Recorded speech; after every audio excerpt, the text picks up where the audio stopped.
Hi,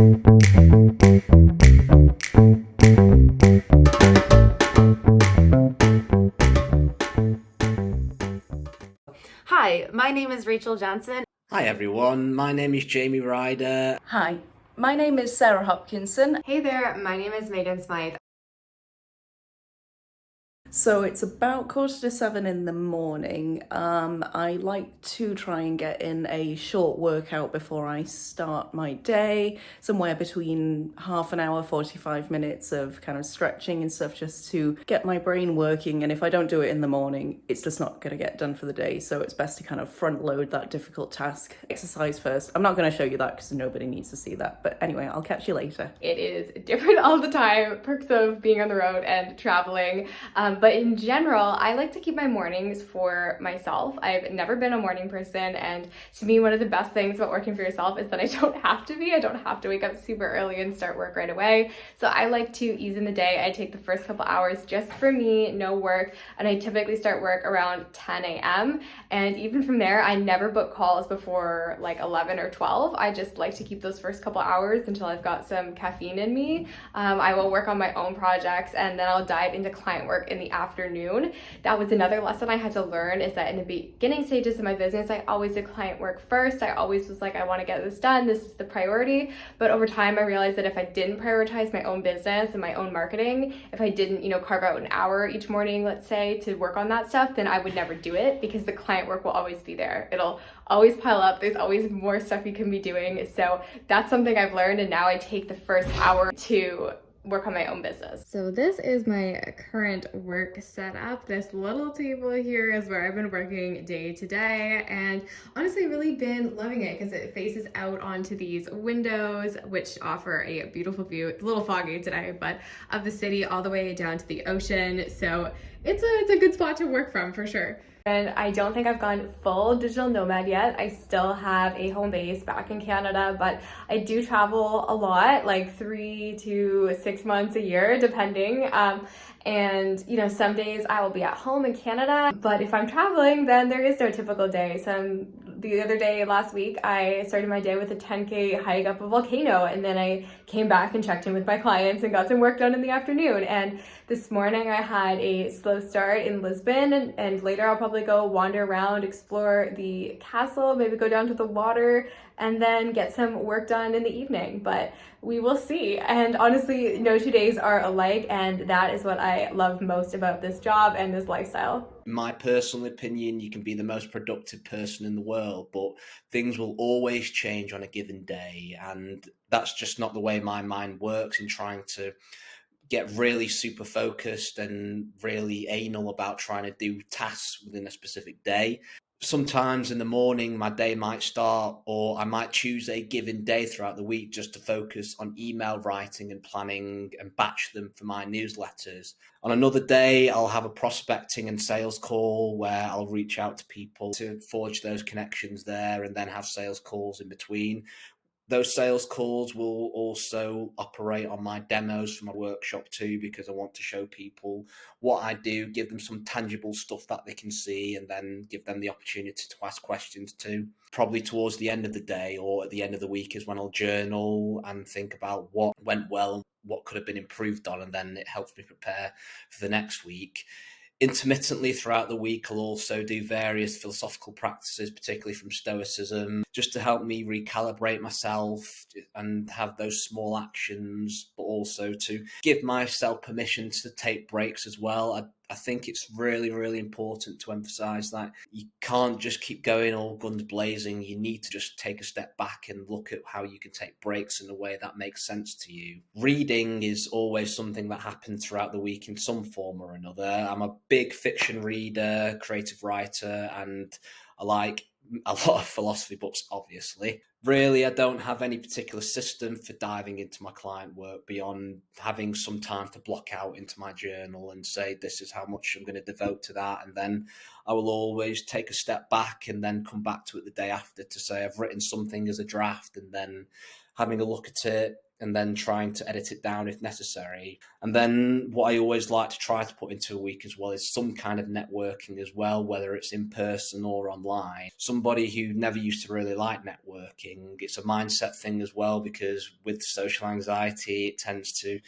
be difficult sometimes when I'm in a large group to try to be part of a conversation. So I tend to try to do it on a one-to-one basis, where if I'm at a group, then I will try to chat to people about things that I've got a common interest in, and then try to lead it in a natural way to try to set up some kind of call or meeting outside of that to see if there's any collaborations we could do, but also it's easy to do online as well. I start my day with a good cup of coffee, a yoga session, and a dog walk.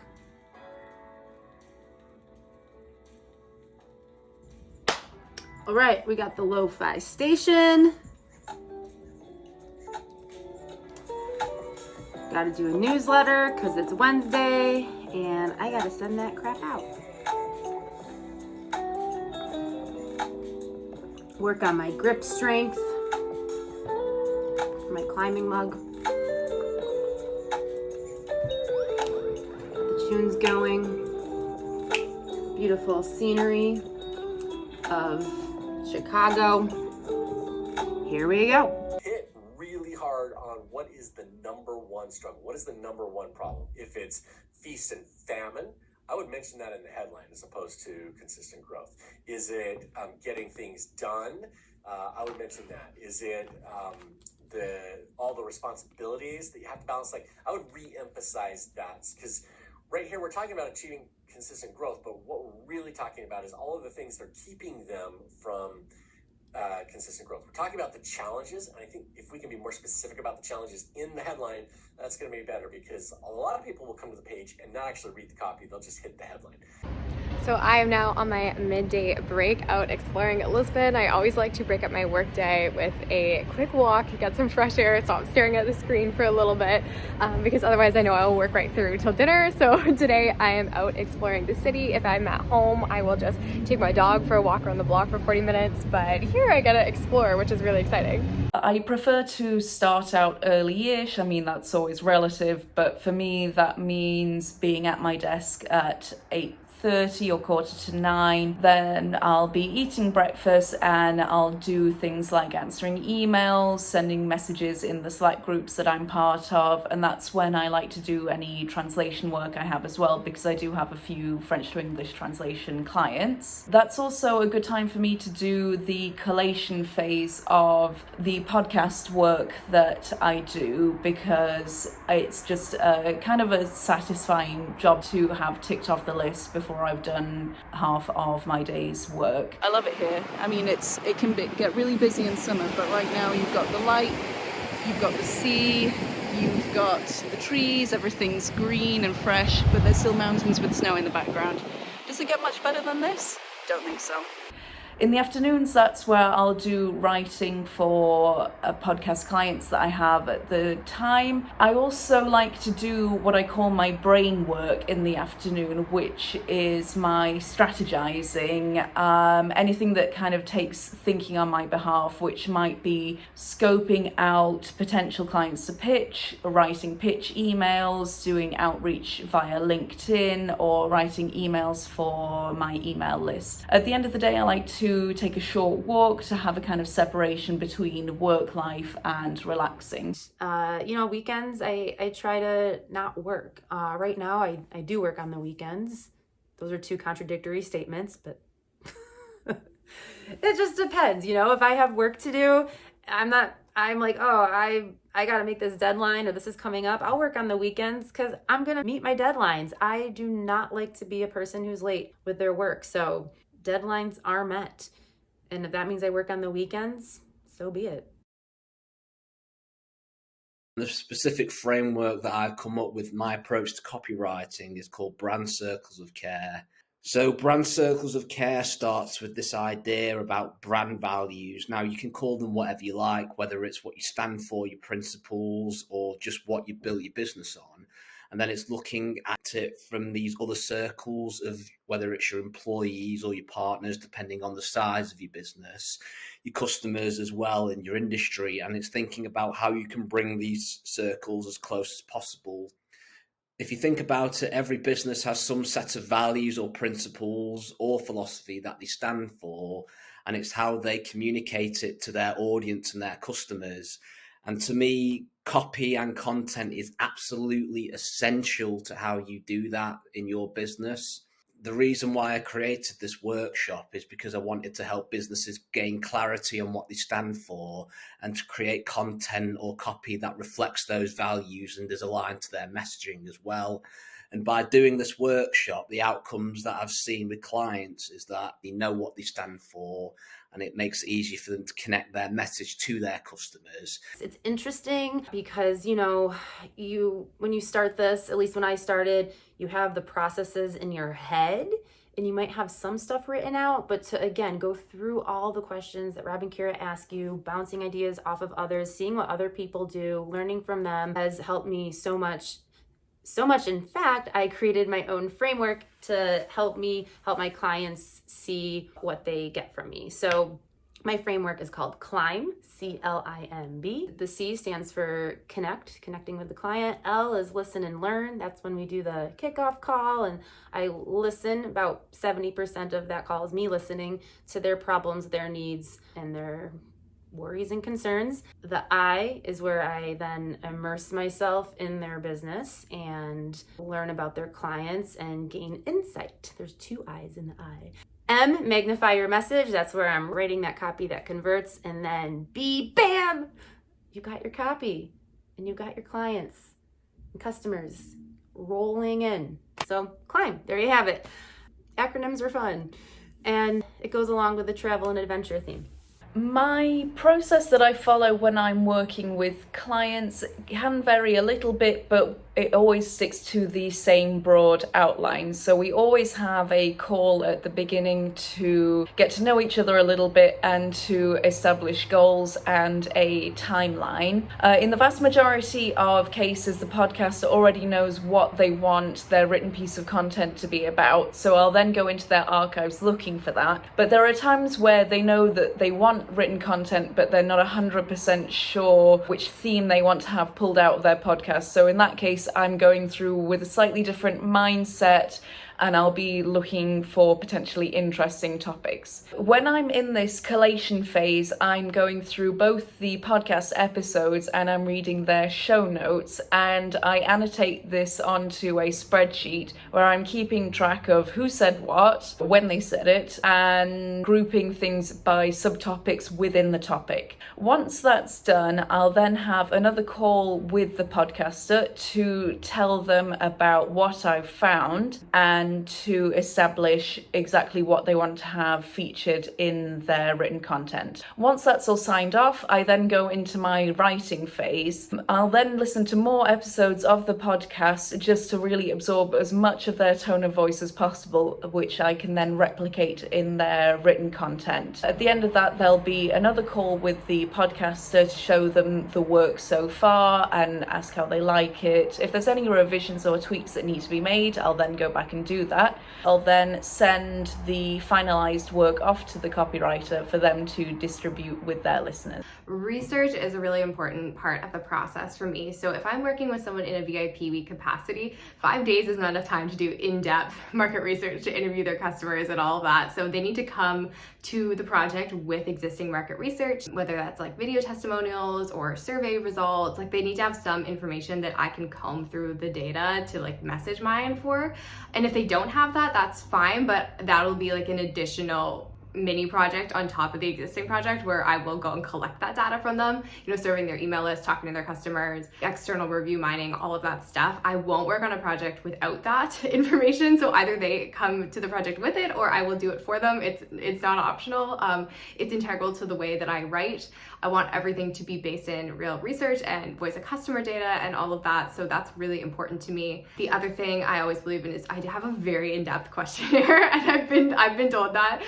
before, but my clients also sometimes thank me for the level, of depth to the questionnaire, because it really forces them to get clear on their message and positioning and everything and dig a little deeper. And then on top of that, I do an hour-long kickoff strategy call. So depending on what kind of responses I got in the questionnaire, that could mean I need to dig a little deeper into, their origin and their brand story, or it could be talking about launch strategy and funnel optimization. So it varies from project to project, but that face-to-face time and that 1 hour, sometimes more like 90 minutes call is also really important to me, because I like to step into that strategist role and not just a copywriter who, takes a questionnaire and hands back a Google Doc. I want to be a little more involved and understand the big picture of their funnel or their launch. It's all trial and error, but these are the 4 things that have worked for me in terms of generating leads, having sales calls, opening conversations, and getting some business. The first is email marketing and creating your own newsletter. To me, email is one of the few channels that you can control, because social media, there's a lot of noise, and when you have people in your newsletter, then you can sell to them and educate and provide resonance to them in many different ways and get really creative with it. I like to pair that approach with LinkedIn reach out. So I tend to choose at least 3 to 4 people per week to reach out in my sectors: mental health, food and drink, and self-development, and ask them about things that they're interested in, what I like about their business, and then perhaps inviting them into my Sexy Philosophy newsletter, which focuses on mental health, helping leaders embrace their own version of authenticity, my thoughts on stoicism, and off-the-wall copywriting tips as well. And then that is a low ask. It's just constantly talking to them then and building that rapport. Podcast guesting is also really fun for me, in the sense that I just like to amplify my voice around topics that I'm passionate about: philosophy, copywriting, leadership, and stoicism, for example. And I never used to enjoy that, but by going through things like the Copywriter Accelerator, that really helped with my mindset and pitching to podcasts in the right way. So people listen to you, they perceive you as a leader and an expert at what you do, and that might help to generate leads, and it also builds your awareness as well. And the final thing is around workshop demos. So it's showing people in 30 minutes with my brand circles of care demo, for example, what I do for copywriting, what some of the outcomes might be, and actually showing them practical examples of how I've helped with clients as well. And the idea is that even if you don't get any business or nothing comes of it, each demo that you do for any of your offerings or products or whatever they are, you can still iterate based on the feedback that you get from that person that you demoed that service to as well. And if you're doing it online, then it could be a good idea to record those conversations as well, so you actually have a record and you can make notes of what went well and what didn't.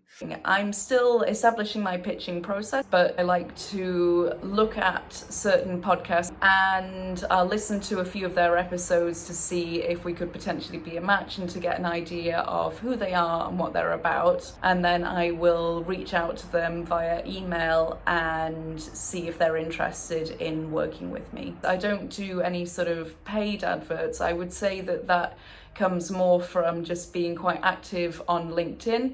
I also try and be active on Instagram, but I'll be honest, I just don't like Instagram as a platform, so I really do the bare minimum I can there just to maintain a presence online. A lot of my clients have actually come from referrals, which I know is a very unsatisfying answer if you're a new copywriter and you're trying to land your first couple clients. You're like, well, how do I land the clients that'll give me a referral? But if you can land one good client and serve them really well, you never know if that could turn into a potential referral source for you. So my first piece of advice is, I know there's kind of this desperate scramble when you're first starting out to find as many clients as possible, but don't forget to serve your existing clients really well. Also, you can also potentially turn that into like a long-term relationship or upsell them to a larger package. You never know. So start with your existing client base if you have any.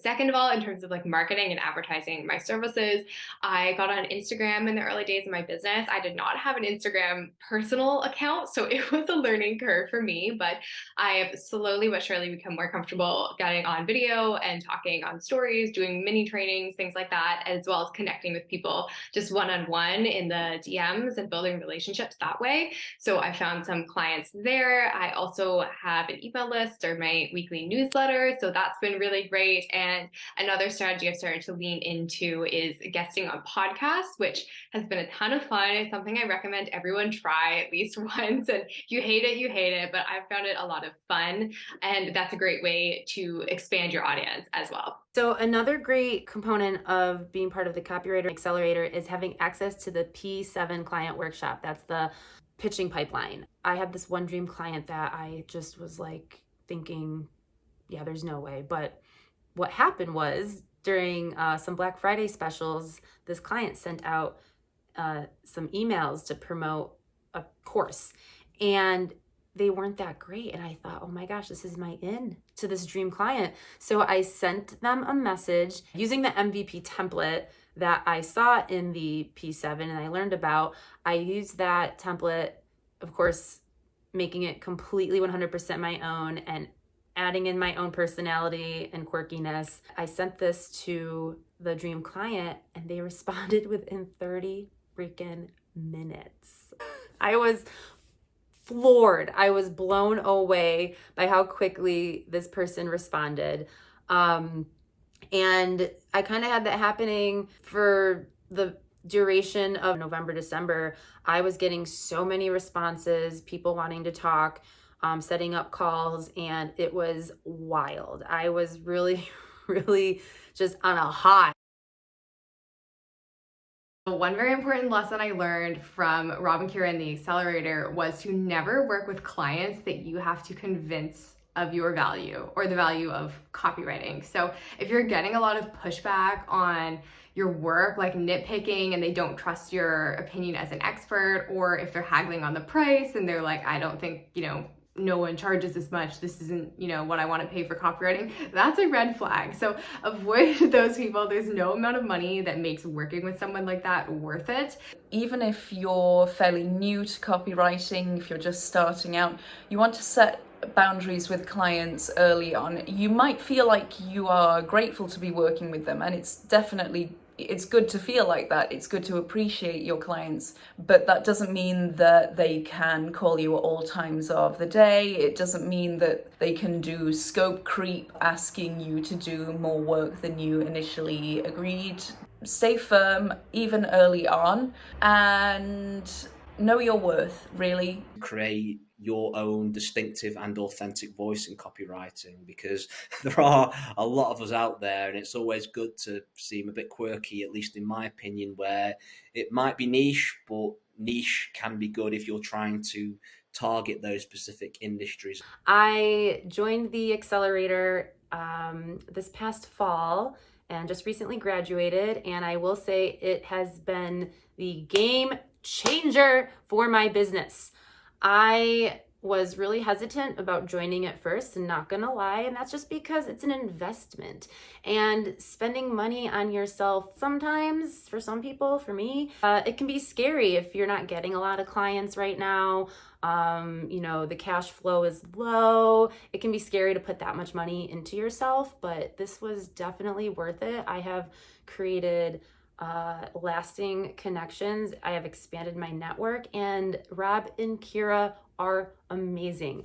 I feel so comfortable with them. They tell it like it is with such finesse and grace. There's no two other people like them. They are quite the duo. This was definitely something that I'm glad I did, because I have grown so much in a very short amount of time. And if I had waited, I'd probably be crying right now.